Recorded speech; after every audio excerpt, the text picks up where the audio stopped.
Pour regarder les oiseaux, on a besoin juste d'un outil. Et donc ça, c'est le paire de jumelles. À travers les jumelles, on peut voir les oiseaux un peu plus proches, 10 fois plus. Donc ça, c'est considérable pour les reconnaître et pour bien les observer. Donc voilà un petit topo sur les jumelles, les paires de jumelles de vue, pour un côté expliquer un peu comment ils marchent. Si vous n'avez pas encore comment en acheter, quels types sont les meilleurs, si vous en avez, mais pour voir quels sont les défauts, est-ce que c'est encore une bonne qualité que vous avez, et aussi comment les utiliser, comment les ajuster. Donc je vais expliquer tout ça.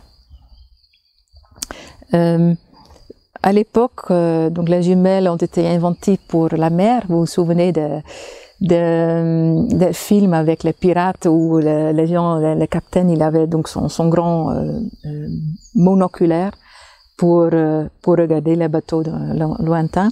Et donc le principe, c'est toujours pareil. En fait, donc il y a une lentille, il y a une lentille et il y a un tunnel de noir qui emmène donc la lumière vers notre œil, de l'autre côté, à travers donc de quelques lentilles, une série derrière, qui sont un peu courbées et qui agrandissent petit à petit donc le sujet. À l'époque, donc c'était des longs monoculaires. Après, parce que c'était encombrant bien sûr, ils ont réussi à optimiser. On pouvait les dévisser et plier. Donc c'était des courtes portables. Quand on avait besoin, il fallait faire élargir. Après, ils ont fait donc les binoculaires. Donc les jumelles qui faisaient la même chose. Et après, donc ça c'est un ancien type, des anciens modèles. Ils avaient cette forme-là, donc il y a la lumière qui va toujours là-dedans, des lentilles, là encore une, et ici il y avait un prisme. Donc ça c'est une nouveauté. Un prisme, la lumière était reflétée. Là, de nouveau, il y a un autre prisme et la lumière était pliée, donc, et après ça repartait ici. Donc donc c'était la même longueur. Donc là. Donc du coup, on était normalement sans les prismes, les jumelles seraient si longues comme ça, si lourdes. Donc ils avaient bien plié et ça devenait donc très compact. Donc ça, c'était la bonne nouvelle. Plus tard encore, il y avait un autre développement qui était ça. Donc là, vous voyez que c'est tout droit. Donc c'est la lumière qui fait la même chose, qui fait quand même, qui est pliée, mais ils ont mis le prisme d'un côté, collé de l'autre côté. Donc la lumière est bien pliée de nouveau avant de l'entrer, ou de sortir plutôt. Donc là, pareil, on a une longueur effective comme ça, mais donc c'est bien plié pour le rendre portable. Si vous avez une paire de jumelles vous-même actuellement, arrêtez la vidéo s'il vous plaît là maintenant et cherchez-la parce que je vais expliquer comment on va voir, comment on peut voir si les jumelles sont encore de bonne qualité ou est-ce qu'il faut réfléchir à investir dans des nouvelles. Donc appuyez sur arrêter, cherchez les jumelles et on va revenir là-dessus. Voilà, si vous les avez, donc, du coup, prenez-les, on va voir pourquoi ça marche pas si bien que ça, ou justement, ou s'ils font encore bien leur travail. On le prend en main, pour regarder d'abord, on tourne la petite molette là au-dessus. Si ça va très lourd, comme je fais maintenant, s'il faut avoir deux mains, deux doigts pour les ajuster, c'est pas si bon signe. S'il y a l'autre, là c'est très souple, vous voyez, et là vraiment je dois le faire. Donc s'il y a, ça c'est pour la mise au point. Donc si la mise au point il se fait pendant qu'on est en train de le faire et l'oiseau il est déjà parti là, donc il faut avoir une molette de mise au point très très souple. Comme ça, on peut réagir rapidement. Ça, c'est une première chose. Après, c'est un peu un détail, mais bon, les petites choses comme ça, le caoutchouc qui est sec et qui détache et qui fait des choses, là, c'est pas terrible. Mais bon, ça pourrait encore se faire si on n'a pas besoin de ça. Parce que des fois, on a besoin, on porte des lunettes, donc là, ça peut servir comme ça peut pas servir. Donc. Un autre point important, c'est de voir si c'est encore bien propre dedans. Pour ça, donc, on tourne les jumelles, on regarde vers la lumière. Donc, soit une lumière ou un papier clair blanche ou le ciel qui n'est pas encombré par quelque chose. Et on regarde à travers et on voit s'il y a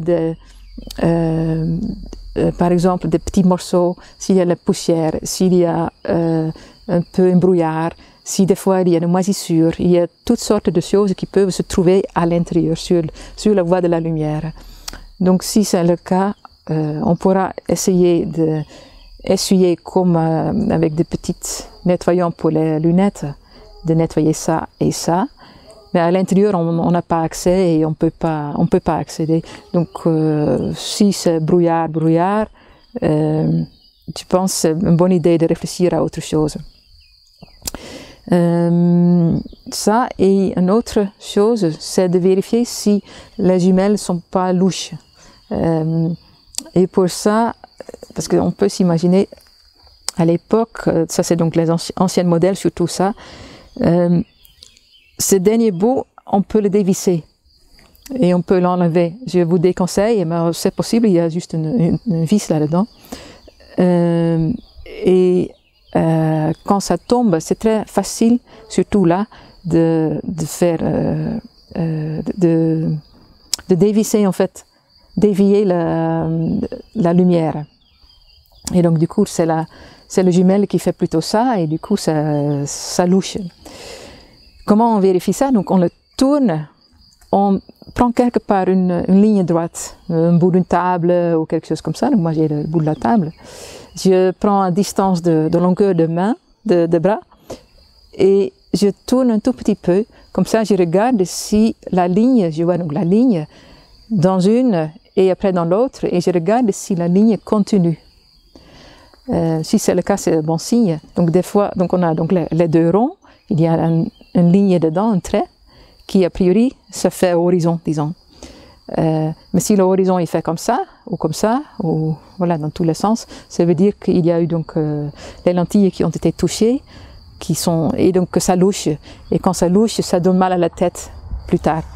Donc là aussi, c'est une bonne raison pour bien réfléchir à la remplacer.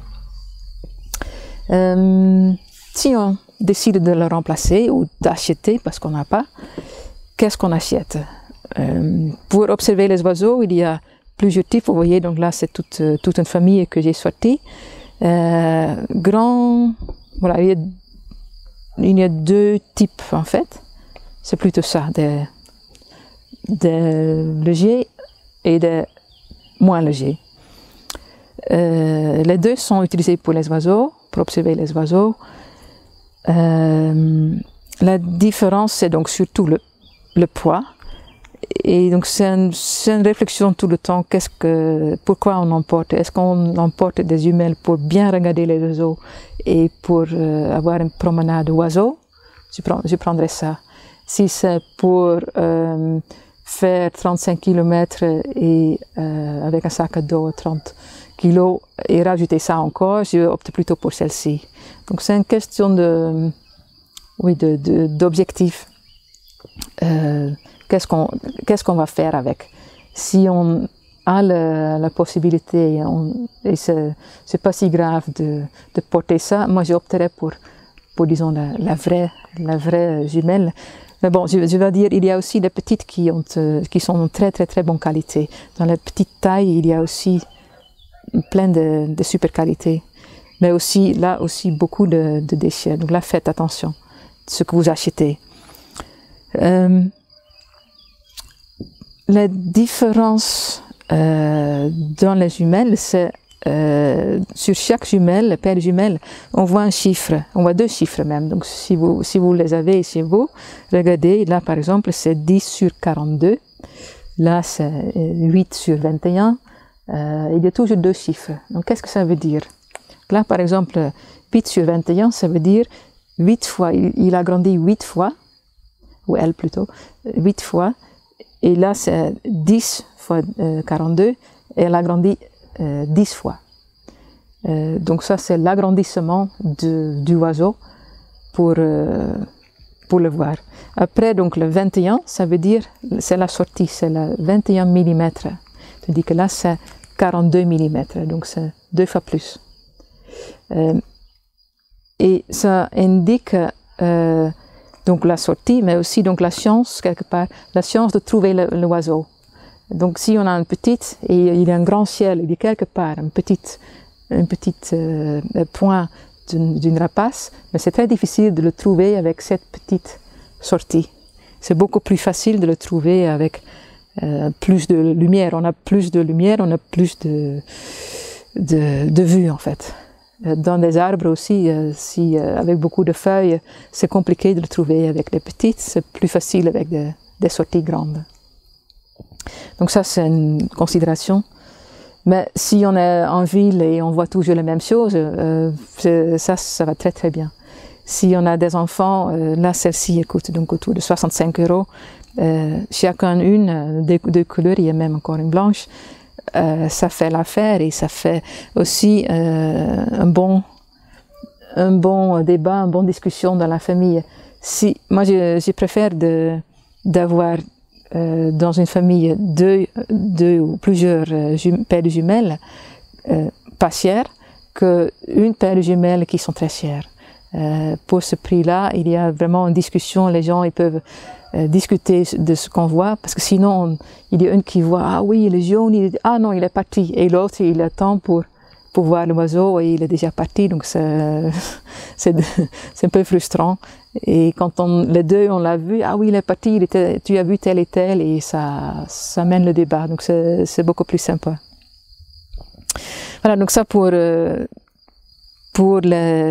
type d'agrandissement.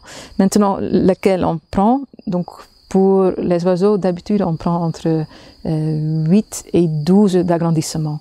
Donc, en dessous de 8, ça n'agrandit pas assez, et au-delà de 12, ça bouge trop. Donc, c'est difficile à voir parce que ça bouge surtout. On ne voit pas très clair.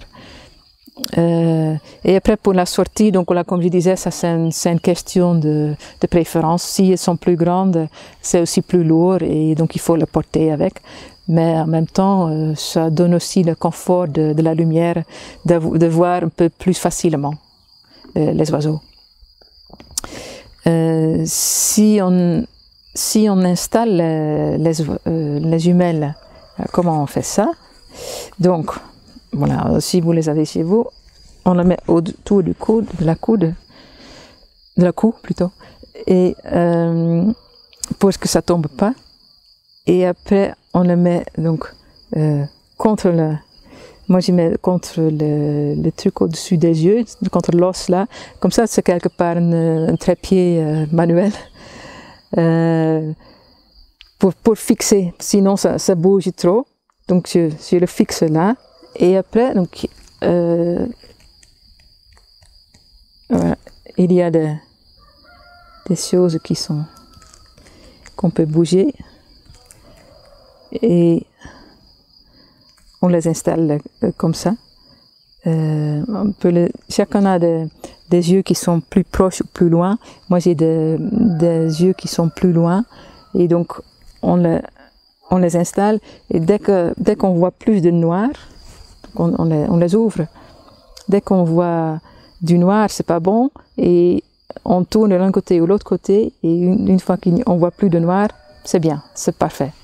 Après, on prend l'œil gauche, on regarde, on prend un point autour de 10 mètres à peu près, un point de mire, on prend la molette au-dessus pour le mise au point.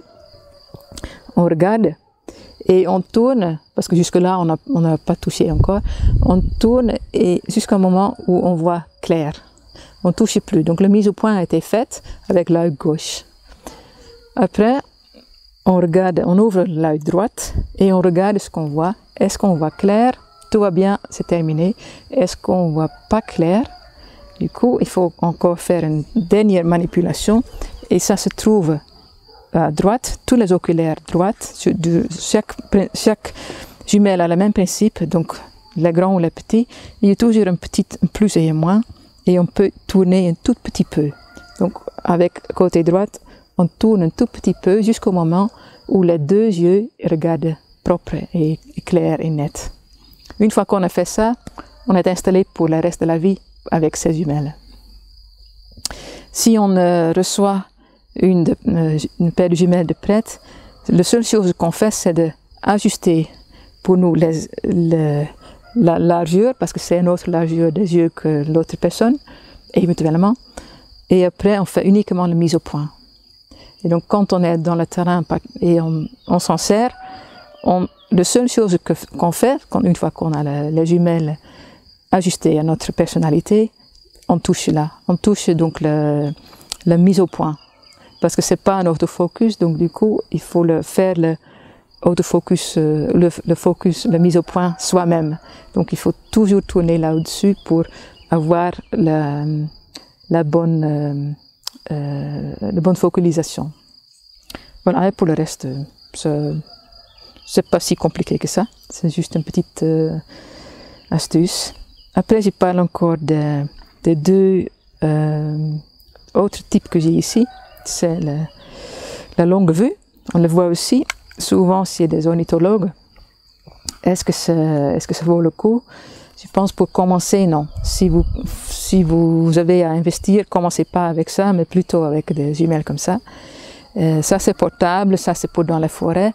Celle-ci, elle est pour fixer, pour d'abord avoir un trépied en dessous, pour regarder loin. Ça, ce sont des agrandissements qui vont donc 20 fois ou 40 fois ou 60 fois, tandis que là, ça s'arrête donc à 10 ou 12 fois. Donc les oiseaux, dans un arbre ici, laisse tomber, on ne trouverait pas. Ça, dans la forêt ici, c'est l'horreur. Sauf si on voit quelque part une type et on veut s'intéresser à tel et tel endroit spécifique, on peut voir parce qu'on voit tous les détails. Mais l'angle, elle est différent. C'est un petit rond, donc il y a beaucoup peu de lumière et c'est très compliqué à trouver avec celle-ci. Parce qu'on a un tout petit angle par rapport à cet agrandissement. Mais c'est super quand on est au bord de la mer et on voit quelque part une banquise avec des oiseaux dessus, des cormorans, des choses comme ça. On voit quelque chose de plat ou bien visible, où ils sont statiques, sans trop de feuilles. Voilà, on peut tout poser, on peut regarder, on peut étudier et on peut la voir vraiment très proche et bien regarder par rapport au livre d'oiseaux pour voir tous les détails, toutes les plumes. C'est magnifique à faire. Et là, l'autre, c'est un peu pareil, sauf il a donc deux, c'est encore des jumelles et pas un monoculaire. Là, c'est un agrandissement de 20 fois sur 80 mm, donc c'est grand, c'est lourd. Avec ça, je ne m'aventure pas dans la forêt ici. Ça, c'est pareil, c'est sur des banquises ou pour voir des oiseaux ou des canards quelque part. Il faut le poser sur un trépied, donc il y a une possibilité d'avoir une petite astuce et de poser sur un trépied. Et comme ça, de regarder tranquillement des choses qu'on voit souvent. Quand j'utilise ça, j'ai l'autre à côté pour voir les choses portables. Voilà. Je crois que c'est à peu près tout. Je voulais encore dire sur les développements qui sont en cours. Il y a la marque Swarovski qui vient de lancer une paire de jumelles avec un bouton dessus, un ordinateur dedans, et c'est pas une blague. Et quand on appuie sur le bouton, il y a l'oiseau qui arrive. Donc il reconnaît l'image et il il peut nous dire quel type d'oiseau ça serait. La mise au point, c'est pas encore terrible apparemment, mais il travaille là-dessus et donc ça sera l'avenir certainement. D'ici quelques années, on rigole de ce que j'ai raconté ici. Mais pour l'instant, on fait avec. Donc, ce que je veux dire, c'est surtout, voilà, sortez vos jumelles, sortez-les, regardez, inspectez-les si elles sont encore assez bonnes. Si c'est pas le cas, mais c'est le seul investissement que vous avez à faire pour apprécier les oiseaux. Et c'est un investissement vraiment pour la vie presque, pour très très très longtemps. Donc ça vaut le coup pour bien regarder les couleurs et pour vous amuser avec et pour apprécier les oiseaux. Voilà, j'espère que ça vous a plu et voilà, je voudrais dire aussi qu'il faut mieux avoir donc des jumelles avec soi, même en basse qualité, que avoir son Swarovski chez soi parce qu'il est trop cher. Ça s'est arrivé que j'ai eu des gens ici qui avaient leur Swarovski à la maison parce qu'elles étaient trop fragiles et trop chères pour emporter ici. Et ça, quand même, c'est trop dommage. Donc, vraiment, tout ce que vous avez là, sortez-les, utilisez-les. Et si c'est trop vieille, on peut les recycler. Donc, les anciennes jumelles seront recyclées aux Pays-Bas. Il y a un projet pour ça, pour les recycler et donner aux biologistes qui travaillent en Afrique de l'Ouest, vers Maroc et Mauritanie et tout ça, où il y a donc nos anciennes jumelles qui vont là-bas et qui servent soit pour des écoles, soit pour des biologistes là-bas. Et donc c'est peut-être une bonne idée pour donner une deuxième vie à vos jumelles et en même temps profiter de belles lumières qui sont actuellement visibles avec des nouvelles coatings dans les jumelles. Merci beaucoup et à très bientôt.